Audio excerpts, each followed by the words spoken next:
Hi అండి, నమస్తే. నేను మీ Soujanya. Welcome to my channel VGRS Telugu vlogs.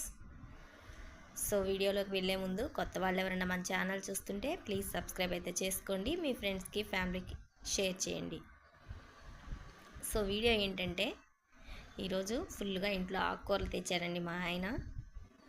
ఇంకా ఈరోజు అయితే ఫుల్గా ఆకుకూరలే, వంటలు కూడా ఆకుకూర వంటలే. అందుకనేసి వంటలు అయితే నేనేం చూపించలేదు.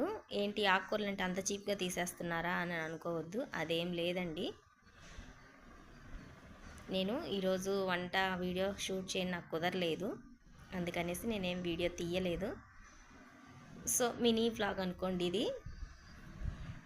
కాకపోతే నేను ఏం చేశానంది మీకైతే ఒకసారి చూపించేస్తాను. లేట్ చేయకుండా వీడియోలోకి అయితే వెళ్ళిపోదాం. ఇంకా ఆకుకూరలు తెచ్చారని చెప్పాను కదండి. మెంతికూర, మునగాకు, తోటకూర, ఇంకొకటి మలక్కీర అంట, అది ఒక ఆకుకూర తీసుకొచ్చారండి. ఇంకా ఇవన్నీ తీసుకొచ్చారని చెప్పేసి ఇంకా అన్నీ అయితే ఒలిచేసి పక్కన పెట్టేసుకుంటున్నాను.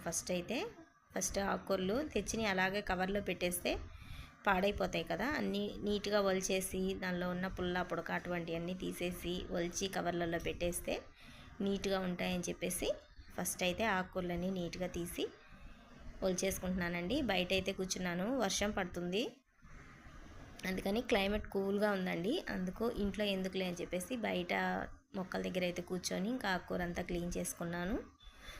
ఇంట్లోకి వచ్చేసరికి అన్నం కూడా ఉడికిపోయిందండి.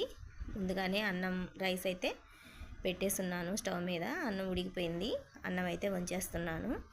మీలో ఎంతమంది ఇంకా అన్నం ఉంచుతున్నారో అంది నాకు కామెంట్ సెక్షన్లో కామెంట్ అయితే చేయండి. ఇప్పుడైతే చాలామంది రైస్ అయితే వంచట్లేదు కదా, కుక్కర్లో పెట్టేస్తున్నారు. కానీ ఈ గంజి కూడా వేస్ట్ చేయని అవసరం లేదండి. అప్పుడప్పుడు గంజి తాగినా కూడా ఒంటికి చాలా మంచిది. నేనైతే నైట్ టైం అయితే గంజి తీసి పెడతానండి. మార్నింగ్ టైంలో గంజి వంచిని మాత్రం పడేస్తుంటాను. రైస్ అయితే ఉడికిపోయింది, అన్నం అయిపోయింది. ఇంకా ఆకుకూరలు అయితే తాలింపు పెట్టేద్దామని చెప్పేసి ఫస్ట్ ఆకుకూర తాలింపు అయితే చేసేస్తున్నాను. ఆకుకూర తాలింపు ఈరోజు మునగాకు ఫ్రై చేశాను, ప్లస్ తోటకూర ఫ్రై కూడా చేశానండి. అయితే వీడియో అయితే నేనేం తీయలేదు. మీరేం చేసింది నాకు కామెంట్ సెక్షన్లో కామెంట్ అయితే చేయండి.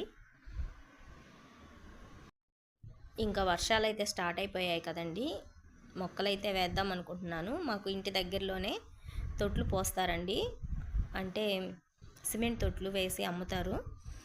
అక్కడైతే ఇంకొక 4 తొట్లు తీసుకొచ్చేసి ఆకుకూరలు అయితే వేద్దాం అనుకుంటున్నాను. చూడండి, మల్లి చెట్టుకైతే మళ్ళీ మొగ్గలు వస్తున్నాయి. ఫస్ట్ కాపు వచ్చినప్పుడు మొగ్గలన్నీ అయిపోయిన తర్వాత ఆకంతా దూసేసిన తర్వాత మళ్ళీ చిగురు పెట్టుకొని వస్తుంది కదా, అప్పుడు మళ్ళీ మొగ్గలు వస్తాయండి. ఇంకా చెట్టుకైతే అన్నీ అయిపోయాయి, మళ్ళీ ఇప్పుడిప్పుడు మళ్ళీ వస్తున్నాయి. పొనగంటాకైతే చూడండి ఎంత నిండుగా వచ్చేసిందో. అది 3 ఇయర్స్ బ్యాక్ అందులో వేశానండి నేను, అది ఇప్పటికీ అలాగే వస్తుంది. ఇంకా నిన్నైతే బయటికి వెళ్ళాను, అక్కడ చిన్న కరివేపాకు మొలక కనిపించింది, అది తీసుకొచ్చి వేశాను. అదేంటోనండి, ఎన్ని కరివేపాకు మొలకలు వేసినా కూడా అసలు ఉండట్లేదండి. కొంచెం వస్తున్నాయి, మళ్ళీ చెట్టు చచ్చిపోతుంది.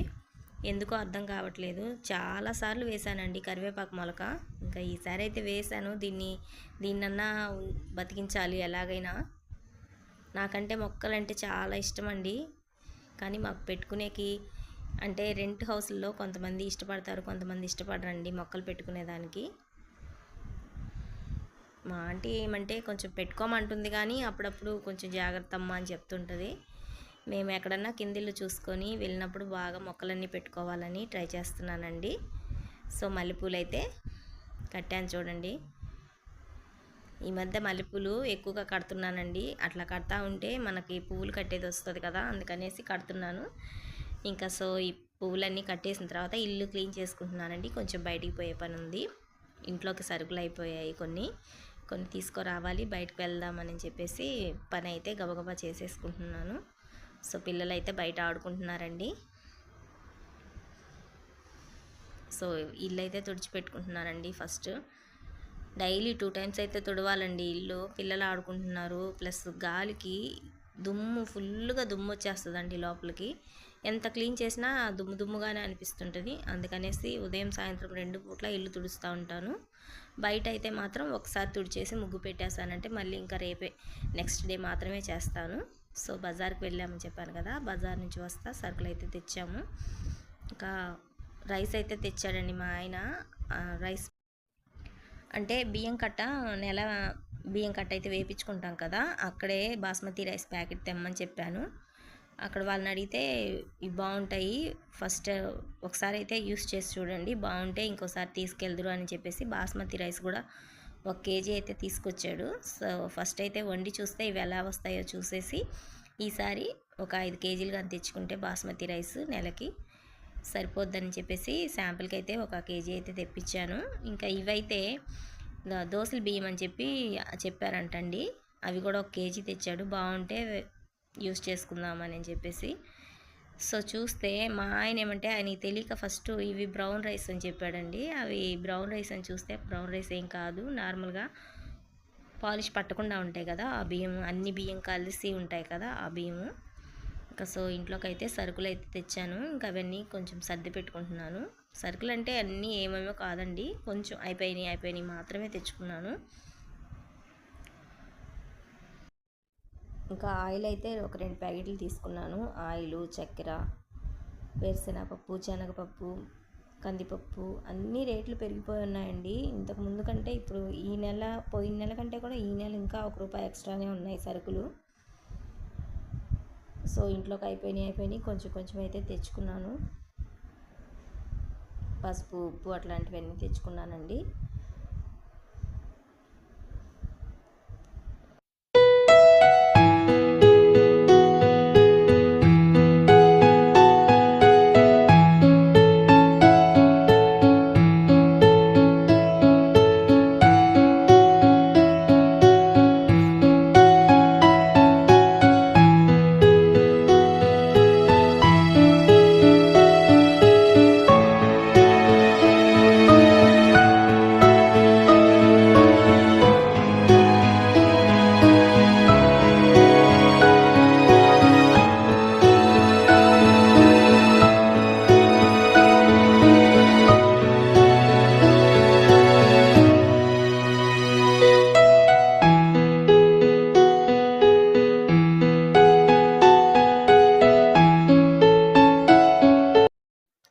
సో ఈ రోజుకైతే ఇంతేనండి వీడియో మీకైతే నచ్చి ఉంటుంది అనుకుంటున్నాను.